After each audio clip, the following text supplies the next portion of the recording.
Dihydrogen monoxide. It's everywhere. It's in the water we drink. It's in the very air we breathe.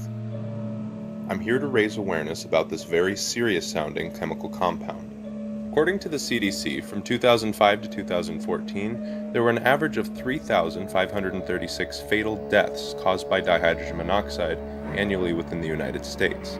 That is equivalent to about 10 deaths per day. Out of all of those deaths, 100% of them have been linked to drowning.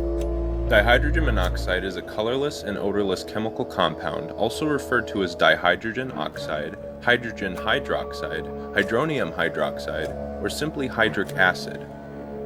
Why are all of these names so important? Unfortunately, there can't be just one name that demonstrates how widespread of an issue this really is.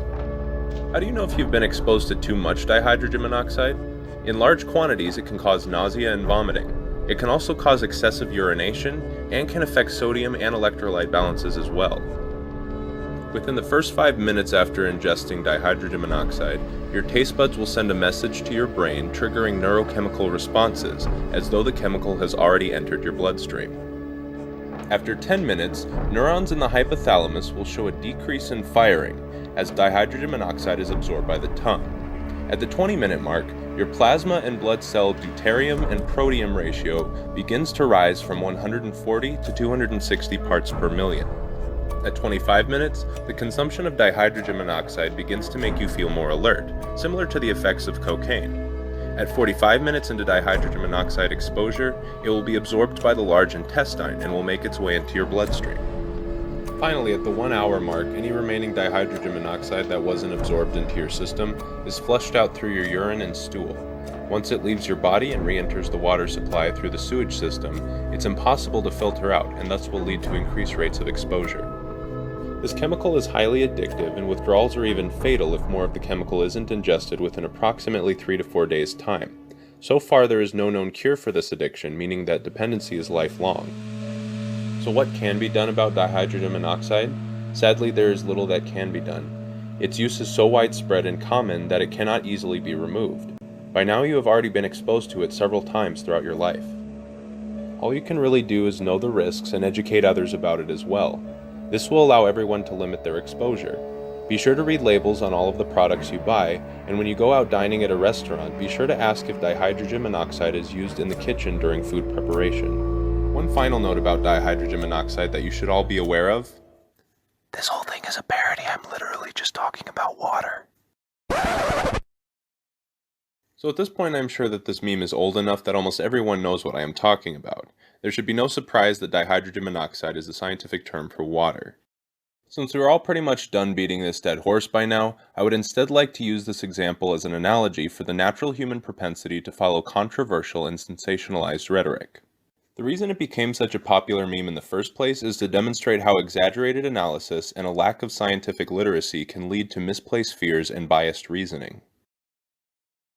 Basically, if somebody tells you something that sounds really scary and it causes you to immediately respond with strong emotions, chances are you are under the influence of the social phenomenon called sensationalism. Sensationalism is a type of editorial bias in mass media, in which events and topics in news stories and pieces are overhyped to present biased impressions on events, which may cause manipulation to the truth of the story. Sensationalized information of this kind can come in a variety of forms, but usually either appears as a report about generally insignificant matters and events that do not influence overall society, or appears as a biased presentation of a newsworthy topic delivered in a trivial or tabloid manner, contrary to the standards of professional journalism.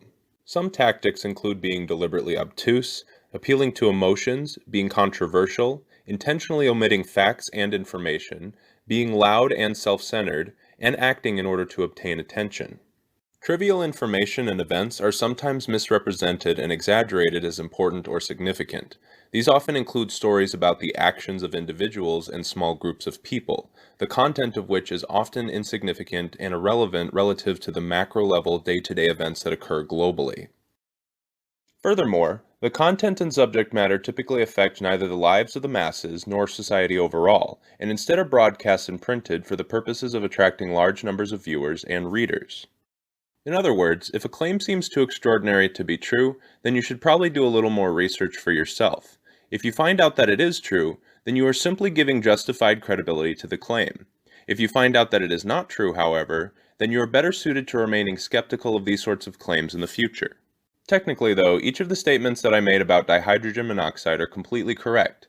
The only thing that I did to be misleading was call water by a scarier sounding name and put dramatic emphasis on my description of it. This just goes to show that something being reported on could be almost completely accurate and backed up by sound evidence, yet the way in which it is described can make all the difference in how people will react to it. If I had instead started this video by referring to dihydrogen monoxide by its more colloquial terminology, then the majority of people watching would have been less enticed by a video discussing facts about water. If taken seriously, however, many people might become outraged that this scary-sounding chemical has been in their food, drinks, body wash, clothes detergent, and other household products all this time. They may even start petitioning their local government to do something about this crisis.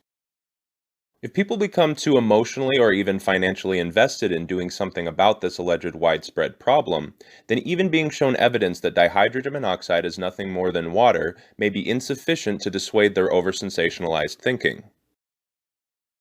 This pattern of behavior can be applied to any large group of people who have strong convictions about something being true, despite all clear evidence to the contrary.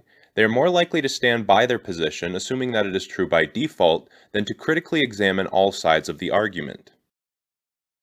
Members of these groups are also likely to not accept any amount of criticism of their position, and will instead find ways to deflect your arguments rather than respond directly to them.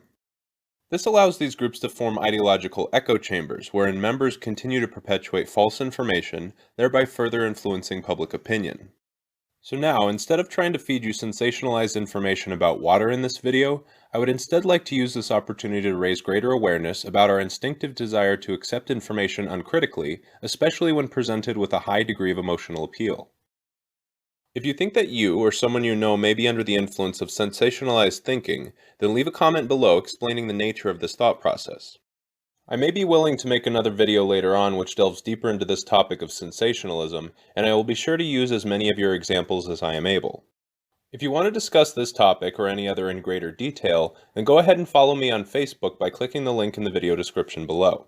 If you enjoyed this video, please hit the like button below, subscribe to this channel if you want to get updates on new content as it becomes available. Consider supporting me on Patreon if you value my work, and be sure to leave a comment below because community feedback is invaluable to the success of this channel. Until next time, thank you guys for watching.